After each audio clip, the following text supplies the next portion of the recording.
মেহেরপুরে নির্মাণ কাজ শেষ করার ১ বছরের মধ্যে ভেঙে পড়েছে নদীর পাড় রক্ষা বাঁধ। নিম্নমানের সামগ্রী ব্যবহার করে কাজ করায় আবারও ভেঙে গেছে নদীর পাড়। এখনই দ্রুত ব্যবস্থা না নিলে নদীতে ভেঙে পড়তে পারে সড়ক সহ আশেপাশের বসতঘর। তবে এলজিইডি বলছে, ভাঙা জায়গা মেরামত করে জনদুর্ভোগ কমানো হবে।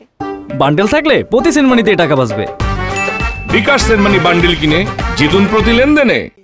বেশ কয়েক বছর আগে গাংনী উপজেলার সিন্দুরকোট গ্রাম সংলগ্ন মাথাভাঙা নদীর পাড় ভেঙে যায়। সেটি মেরামতে উদ্যোগ নেয় এলজিইডি। ২০২১-২২ অর্থবছরে বাঁধ ও সড়ক নির্মাণের কাজ শুরু করে স্থানীয় ঠিকাদারি প্রতিষ্ঠান মেসাস অথই এন্টারপ্রাইজ।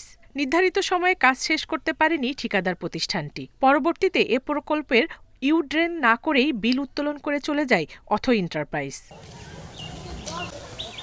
চলতি বর্ষা মৌসুমে অতিবৃষ্টির কারণে নদীর পাড় রক্ষা বাঁধসহ ভেঙে গেছে নবনির্মিত এই সড়কের বেশ কিছু অংশ। স্থানীয়দের দাবি, তড়িঘড়ি করে নিম্নমানের কাজ করায় ১ বছর না যেতে ভেঙে গেছে এ সড়ক। রাস্তাটা একটার ফালতুতে করে গিয়েছে খালি, নাইলে পরে বাড়ির পাশে এই রাস্তাটা ওয়াইড সাথে করতে যাই, যদি এই অবস্থা করেছে তাহলে আমার ঘর বাড়িটা কি অবস্থা। কাজ করি একের ফাঁকি ঝুঁকি, কোনো ভালো কাজও করেনি। ১ বছর হয়েছে রাস্তা তৈরি করার মানে ৬ মাস পর থেকে আবার দেখা যাচ্ছে যেমন রাস্তা সেইভাবে চলে গেছে। এদিকে ভেঙে পড়া সড়কটি দ্রুত মেরামত করে জনদুর্ভোগ কমাতে শিগগিরই কাজ শুরু করবে বলে জানিয়েছে এলজিইডি।